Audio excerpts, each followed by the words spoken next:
What's going on, guys, and welcome back to another episode of my new career mode. This is episode number 35, and we start today's episode off by putting in a transfer offer for this guy, Mbolo. Now, I've mentioned this guy a couple of times already before. We have looked into him previously as well. He's a young striker who seems to be one of the common ones on FIFA this year. I haven't owned him. He was playing for Manchester City in a previous career mode of mine, the West Bromwich Albion one, and he did once score against me in a final. I have heard he's got great potential, and I'd like to get hold of him, but I'm not too sure whether Basel will be able to accept one of our offers. Even so, we put in an inquiry for Choupo-Moting as well, as I saw he was currently being investigated by Stoke. Investigated? Is that the right word? Interested in by Stoke, I guess. And Schalke said they wanted £12 million for him. I said I'd give him £5 million, and we'll wait and see what they say. Also, a new bid for Dybala as well, as Palermo rejected the one we put in the last episode. And we'll wait and see what Palermo say for the guy who's now going to Juventus in real life. And also Scaglia, one of our young centre-backs, looks like he's on his way out of the club as well, as a transfer offer came for him, and we did accept it. Also, Zaza too, we put a new bid for him from Sassuolo. That name's been thrown around in the comments quite a bit of late,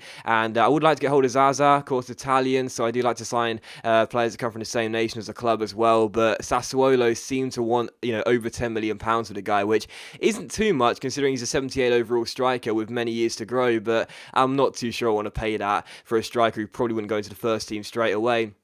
Regardless, we take on Roma for the first game of today's episode here at the Stadio Olimpico di Torino, of course, on the back of the win in the last episode against Udinese by 3-0. Hoping to make it 2 wins out of 2, and the first chance would fall to us in the 15th minute as Immobile goes down the right-hand side and finds left-hand side. Benassi finds Gabbiadini. Gabbiadini shoots from just outside the area, but the goalkeeper saves it, and Roma get the ball away. So still 0-0, but as they went forward here, they eventually surrender possession with Immobile winning it back. He slides it through towards Florenzi. Florenzi keeps holding the ball and plays it back towards Lazaro here as we regain possession. Florenzi plays a good through ball down the right hand side towards Quagliarella, tries to take it around Manolas, succeeds in doing so, pretty poor from the Greek defender really, takes it around Younger and Biwa, crosses the ball in, and there's Immobile at the far post to turn it in and make it Torino 1, Roma 0 with his second goal in 2 games. So Immobile grabbing the goal there, the opening one of the game just past the 20th minute mark, Quagliarella with the assist, so I have to say he's having a pretty decent final season for us, mainly his goals are coming in the Champions League, but even so he's got a couple of assists in the league as well. There's one there,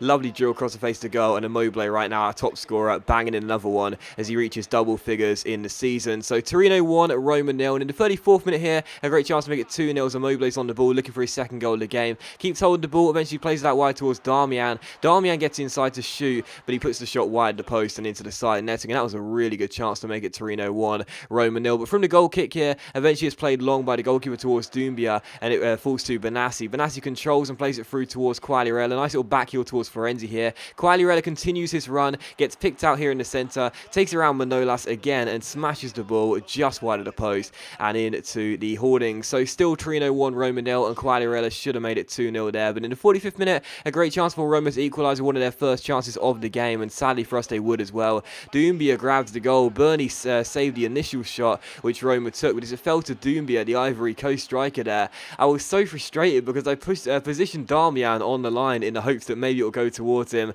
and I'll be able to clear the ball off the line. But as you can see, as the shot saved by Bernie, Doumbia strikes it, doesn't really get hold of it too well, and actually goes through the legs of Darmian as I'm pressing circle. And don't get me wrong, it's a shot, he's on the line, you don't expect him to clear it, it's just great if he does. But even so, seriously, I thought I could get some help from the AI for that one. Positioned him on the line perfectly where the ball went, but sadly it goes through his legs and it's Torino 1, Roma 1. They had a great chance to take the lead for the first time in the game, Roma, 15 minutes after the restart, but Gervinho's shot goes wide at the post, and in the 70th minute another great chance for Roma as they came alive in the second half. Torresidis gets on the ball and plays a 1-2 with Miralem Pjanic. He slides it through towards his teammate, but the shot goes wide at the post and behind for a goal kick. So still Torino 1, Roma 1, but in the second half it was all Roma until the 75th minute when we got on the ball here and played it through towards Zardes. Great chance for our American striker off the bench to make it 2-1, but it's a superb stop by the goalkeeper on the 1-on-1 and turning it behind for a corner. So still Torino 1, Roma 1, and another great chance for us here 11 minutes before the end as Galdino gets on the ball and finds Darmian down the right hand side. Really good opportunity, he plays it back inside towards Quagliarella.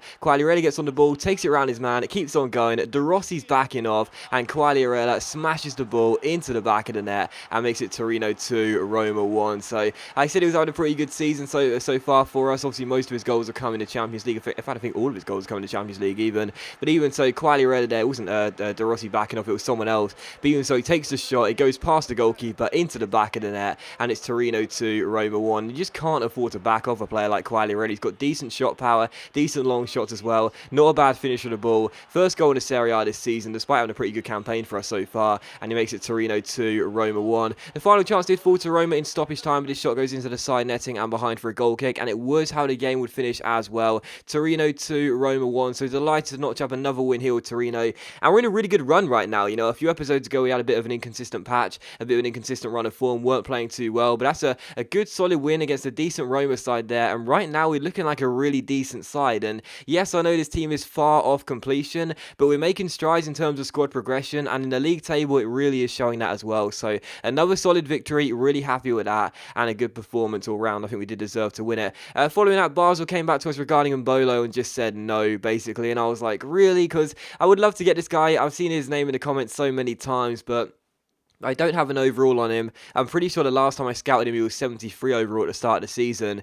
So I don't really know if I want to pay, you know, way too much money, like double figures for him, in order to get hold of the guy, if he's still going to be a relatively low overall compared to the likes of Immobile and Quagliarella and Pulosky as well. Even so, we'll have to wait and see. We put a bid for Vieto as well, as you also saw Scaglia got sold there as well, which is totally fine with me, as I don't think he played a single game for us whilst we've been here. Putting a bid for Vieto of Villarreal, who also does pretty well on Career Mode, I've heard, and also this guy Mitrovic, who I've heard lots and lots and lots about, so would love to get hold of this guy. 77 overall, exciting prospect tag, only 21 years old, and we'll wait and see what Anderlecht say. But as you can see by the chief executive comments, it's very unlikely we'll be able to get hold of these guys for the fees we're putting in.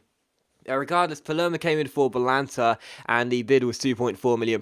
We asked for £10 million, but I don't think they're going to match that, which is totally fine with me, because even though he's not grown, he's still a pretty solid centre-back. Once again, another reject for Dybala and also Zaza from Palermo and Sassuolo as well. But a bit of a surprising piece of news here. Schalke accepted the £5 million bid for Moting. Had to adjust the budget, but we've got £5 million in the bank. The problem is his wages. He's on 80 grand a week, and, you know, players this year just never seem to take pay cuts, at least not for me.